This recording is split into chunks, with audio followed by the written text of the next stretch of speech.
తెలంగాణ రాష్ట్రం ఉన్నటువంటి మెజారిటీ వర్గాలైనటువంటి బీసీ, ఎస్సీ, ఎస్టీ, మైనార్టీ వర్గాల ప్రజలందరికీ కూడా గుడ్ మార్నింగ్. తెలంగాణ రాష్ట్రంలో 70-80 సంవత్సరాల తర్వాత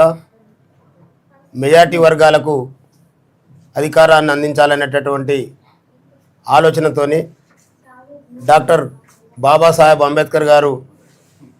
ఏదైతే చెప్పిండో మాస్టర్కి మరి అధికారం అనేటటువంటి వాస్తవాన్ని ప్రజలకు చేరువజేయాలనేటటువంటి ఆలోచనతో సెప్టెంబర్ 17న తీన్మార్ మల్లన్న గారి ఆధ్వర్యంలో ఏర్పాటైనటువంటి తెలంగాణ రాజ్యాధికార పార్టీ మరి ప్రజలందరినీ ఆ యొక్క పార్టీలో భాగస్వామ్యం చేసేటటువంటి ఆలోచనలో భాగంగా మరి నిన్ననే రాష్ట్ర కమిటీ సమావేశమై మరి మెజార్టీ వర్గాలకు ఆత్మగౌరవం, అధికారం, వాటా అనేటటువంటి నినాదంతో ప్రారంభమైనటువంటి తెలంగాణ రాజ్యాధికార పార్టీ ఆత్మగౌరవంతో 70-80 సంవత్సరాల తర్వాత మన సొంత పార్టీలో సభ్యత్వం తీసుకునేటటువంటి అవకాశాన్ని కల్పిస్తున్నందుకు మరి సంతోషిస్తూ ఈ రాష్ట్రంలో ఉన్నటువంటి మెజార్టీ వర్గాలు మరి ఇప్పటి వరకు అనేక రకాల పార్టీల జెండాలు మోసి మరి యొక్క పార్టీలు అధికారంలోకి రావడానికి అనేక మంది అనేక రకాలుగా మరి బడుగు బలైన వర్గాలందరూ కూడా ఆత్మ బలిదానాలు కావచ్చు, ఆస్తులు పోగొట్టుకోవటాలు కావచ్చు, అనేక రకాలుగా నష్టపోయినటువంటి సందర్భం మనందరికీ తెలుసు. మరి వర్గాలకు ఏదైనా అవకాశం దక్కేటటువంటి సందర్భం వచ్చిందంటే మరి అక్కడ ఉన్నటువంటి అగ్రవర్ణాల దగ్గర మోకరిల్లి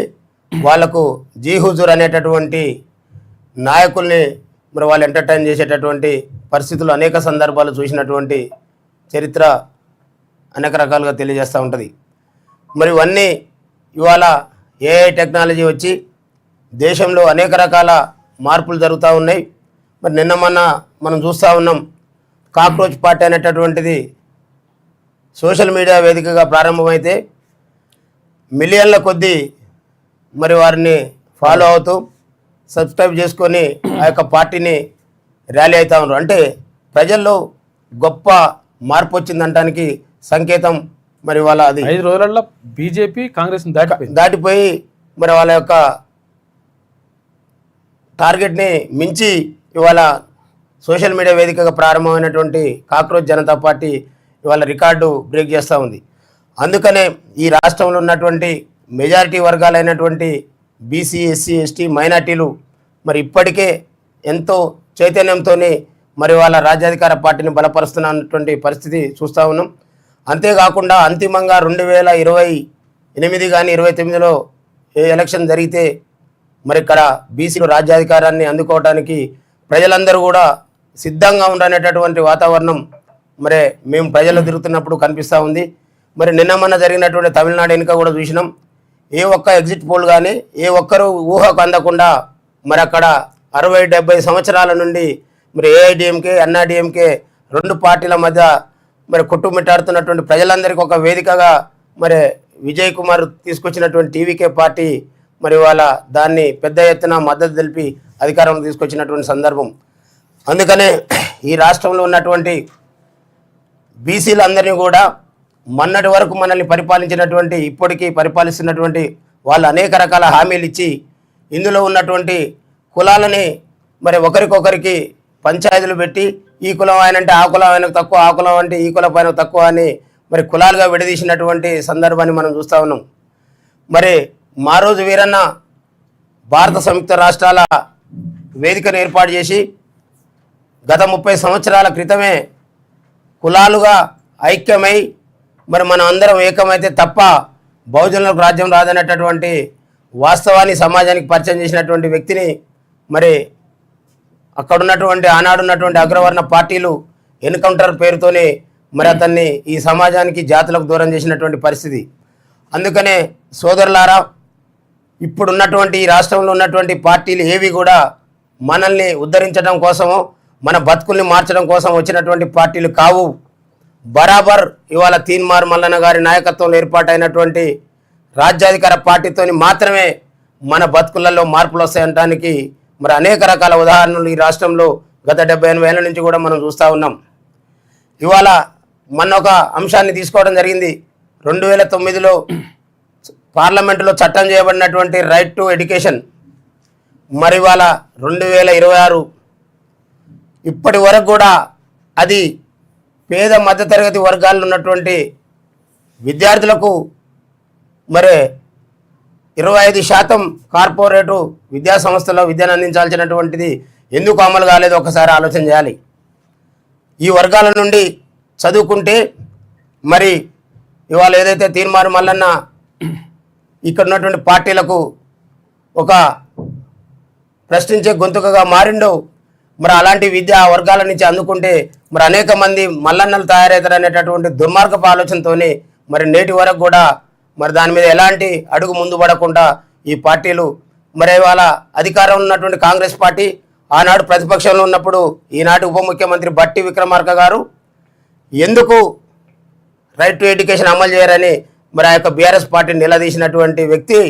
ఇవాళ అధికారంలోకి వచ్చి 2.5 సంవత్సరాలు గడుస్తుంటే మరి వీళ్ళు ఎందుకు ఇంప్లిమెంట్ చేయట్లేరు మీరు ఒకసారి ఆలోచన చేయాలి. అంతేకాకుండా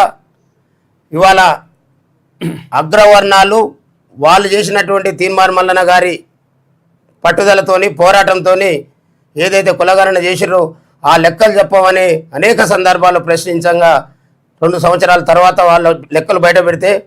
ఇవాళ వాళ్ళు ఉన్నది 11% అని వాళ్ళు చెప్తున్నటువంటి లెక్కలే ఇవాళ ఈ సమాజంలో చూస్తూ ఉన్నాం. మరి 11% ఉన్నటువంటి వాళ్ళలో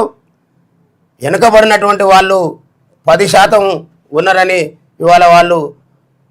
రిజర్వేషన్ ఈడబ్ల్యూఎస్ ద్వారా పొందడం అనేది ఎంతటి దుర్మార్గమో, దానివల్ల ఈ సమాజంలో ఉన్నటువంటి బీసీ, ఎస్సీ, ఎస్టీ, మైనార్టీ ప్రజలు ఏ రకంగా అన్యాయానికి గురవుతారో కూడా ఇవాళ లెక్కలు తీయడం జరిగింది. ఆర్టీఐ ద్వారా అన్ని జిల్లాలు అన్ని మండలాలలో తెలంగాణ రాజ్యాధికార పార్టీ మరి ఆ యొక్క ఈడబ్ల్యూఎస్ ద్వారా ఉద్యోగం పొందినటువంటి వాళ్ళ లిస్ట్ అడుగుతూ ఉంటే అక్కడ దరఖాస్తు పెట్టినటువంటి రాజ్యాధికార పార్టీ కార్యకర్తల మీద, నాయకుల మీద మరి అనేక రకాల నిర్బంధాలు, అనేక రకాల ఒత్తిడులు జరుగుతున్నటువంటి సందర్భం చూస్తూ ఉన్నాం. కారణం తప్పుడు పద్ధతిలో ఈడబ్ల్యూఎస్ ద్వారా బీసీ, ఎస్సీ, ఎస్టీ, మైనార్టీలకు దక్కాల్సినటువంటి ఉద్యోగాలని మరి తప్పుడు పద్ధతిలో దోసుకుపోయినటువంటి వాస్తవాలు ఈ సమాజం ముందుకు వస్తే ఈ ప్రజలు చైతన్యం అవుతా ఉన్నారు. మరి మా యొక్క ప్రభుత్వాల మనుగడకు దెబ్బ అనేటటువంటి ఆలోచనతో, అక్కడ ఉన్నటువంటి అధికారుల ఒత్తిడితో, అక్కడ ఉన్న రాజకీయ బలంతో మరి అక్కడ ఉన్నటువంటి మా కార్యకర్తలను కూడా ఇబ్బంది పెడుతున్నటువంటి పరిస్థితి. అయినా తెలంగాణ రాజ్యాధికార పార్టీ ఎక్కడ కూడా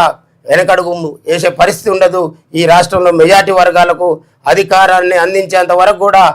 ఏ రకమైనటువంటి పోరాటానికైనా సిద్ధంగా ఉందని తెలియజేస్తూ మరి ఇప్పటికైనా ఈ రాష్ట్రంలో ఉన్నటువంటి మెజార్టీ వర్గాలు ఇప్పటి వరకు ఆన్లైన్ ద్వారా అనేక మంది తెలంగాణ రాజ్యాధికార పార్టీ మరి సభ్యత్వాన్ని తీసుకున్నటువంటి వాళ్ళందరూ కూడా నేరుగా ఆయా జిల్లాలకు ఇన్ఛార్జీలు నియమించడం జరుగుతూ ఉంది. ఆ జిల్లా ఇన్ఛార్జీల దగ్గర మరి ఆఫ్లైన్లో స్వయంగా వెళ్ళి మరి మన యొక్క చైతన్యాన్ని కనబరుస్తూ మరి ఆ యొక్క సభ్యత్వాన్ని పొంది రాబోయే రోజుల్లో మరి వాళ్ళ ఒక తమిళనాడు మాదిరిగా ఒక కాక్రోచ్ పార్టీ మాదిరిగా ఈ తెలంగాణ రాష్ట్రంలో మరి 70-80 సంవత్సరాల తర్వాత అగ్రవర్ణాలకు ఎదురుగా నిలబడి ఇవాళ వాళ్ళు చేస్తున్నటువంటి కుట్రలన్నిటి కూడా తట్టుకొని ముందుకు పోతున్నటువంటి తెలంగాణ రాజ్యాధికార పార్టీని బలపరుస్తూ మన ఓటుతోనే మనం అధికారాన్ని పొందేటటువంటి అవకాశాన్ని సక్రమంగా ఉపయోగించుకోవాల్సిందిగా విజ్ఞప్తి చేస్తూ, అంతేకాకుండా జూలై మొదటి వారంలో మరి తెలంగాణ రాజ్యాధికార పార్టీ ఈ రాష్ట్రంలో ఉన్నటువంటి మెజార్టీ వర్గాలకు సంబంధించినటువంటి పార్టీ కాబట్టి మరి జూలై మొదటి వారంలో లక్షల మందితోనే ఒక పెద్ద బహిరంగ సభను కూడా మరి ఏర్పాటు చేయబోతా ఉన్నటువంటి సందర్భం కాబట్టి మరి ప్రజలందరూ కూడా ఆ యొక్క సభకు అన్ని రకాలుగా సహకరించి మరి ఆ యొక్క సభని విజయవంతం చేసుకొని ఆ తర్వాత ఈ రాష్ట్రంలో మరి అధికారాన్ని అందుకోవాల్సిందిగా విజ్ఞప్తి చేస్తూ మరి యొక్క సభ్యత్వ నమోదు కార్యక్రమంలో స్వచ్ఛందంగా ఆ యొక్క జిల్లా ఇన్ఛార్జీలు, మండల ఇన్ఛార్జీల దగ్గరికి వెళ్ళి మరి ఆన్లైన్లో కాకుండా ఆఫ్లైన్లో కూడా సభ్యత్వాన్ని తీసుకోవాల్సిందిగా విజ్ఞప్తి చేస్తూ మరొక మారు తెలంగాణ రాష్ట్రంలో ఉన్నటువంటి మెజార్టీ వర్గాల పక్షాన మరి మీ అందరూ కూడా ధన్యవాదాలు తెలియజేస్తూ 2028-29 మనకు డెడ్ లైన్ మరి ఆ 28-29లో బరాబర్ మన వాటా మన ఓట్లు మనం వేసుకొని మనం అధికారాన్ని అందుకొని ఎవరంతో వాళ్ళకంతా అనేటటువంటి నినాదాన్ని విజయవంతంగా ఈ రాష్ట్రంలో అగ్రవర్ణాలు చేస్తున్నటువంటి దోపిడీకి వ్యతిరేకంగా మరి అధికారాన్ని అందుకోవాల్సిందిగా విజ్ఞప్తి చేస్తూ మరొకసారి ధన్యవాదాలు తెలియజేస్తా ఉన్నాను. Thank you. అవకాశం ఇచ్చినందుకు ధన్యవాదాలు. రండి ఇక్కడ పాపన